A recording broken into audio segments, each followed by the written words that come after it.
In the sevenfold rod exercise, I show you how you can integrate the structuring forces of space into your body's perception and thereby improve your posture.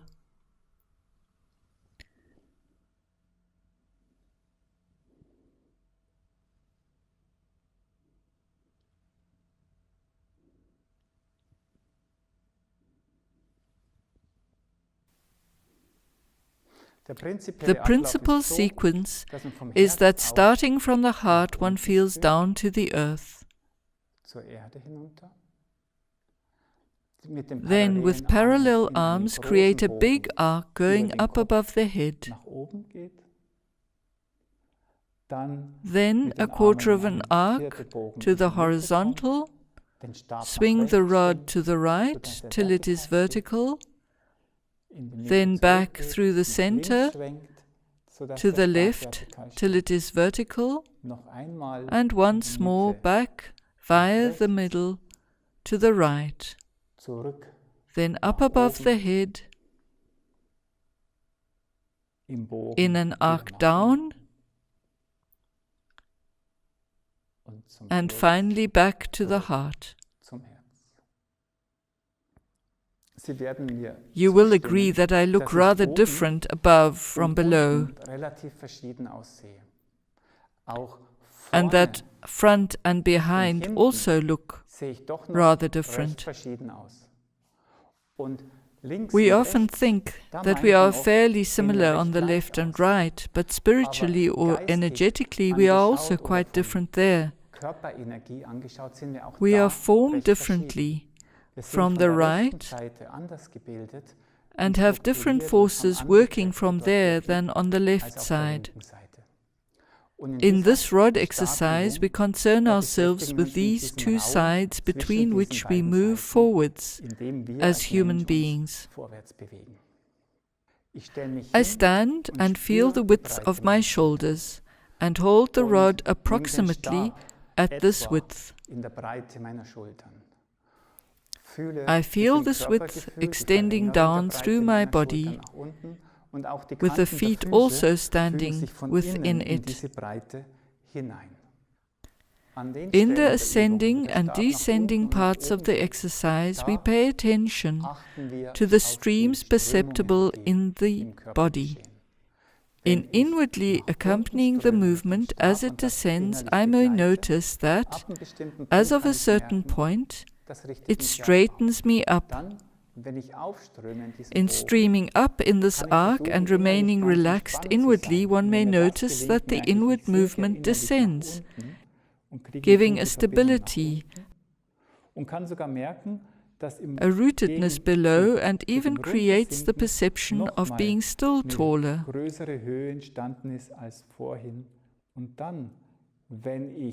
In coming to the middle, a different set of laws are active.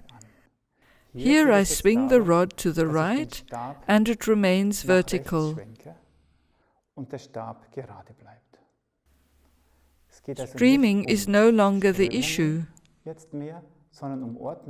Now the ordering forces of the middle orientate the body. Here the exercise is that the rod is vertical in this direction, that is also vertical between front and back, that the top arm is horizontal and the back straight and upright. That is not as simple as it seems, because one cannot see whether the rod is vertical and the arm horizontal.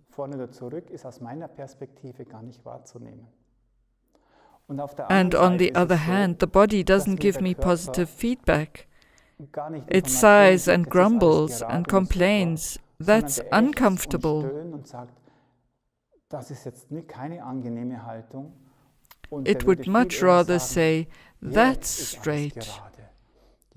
Now I feel well. That means we need something with which to perceive in the rod that tells us, now the rod is straight even though I don't see it, and even though the body can't tell me whether that's the case. In streaming up and down, we already mentioned the rootedness into the earth. But how is this in this twisted position? Do the legs also react? How are the feet? Where is your weight? Are you standing on the heels, or is the weight still in front? Which center of balance has come into play most naturally? The twisting movement also influences my balance without me doing it consciously. I feel the rod, I adapt myself to it, and my feet also come into a living, vital balance. Then one has reached a rhythmic ideal. One is active in one area, and in another area the archetype can realize itself. In this case, including a levity and a weightlessness, which is palpable right into the feet. Having completed the exercise and having really experienced something and made observations, it is nevertheless important to take time at the conclusion. Pause for a while and take note of that which appears as a resonance in your body. The body would like us to take note of that which it experiences, not only that which we experience. It can reveal this in the resonance. In conclusion, I would like to give you a question for the road. The left side, the heart side, is the goal. Then, how does the way home become intensified instead of being a mere repetition? To the right?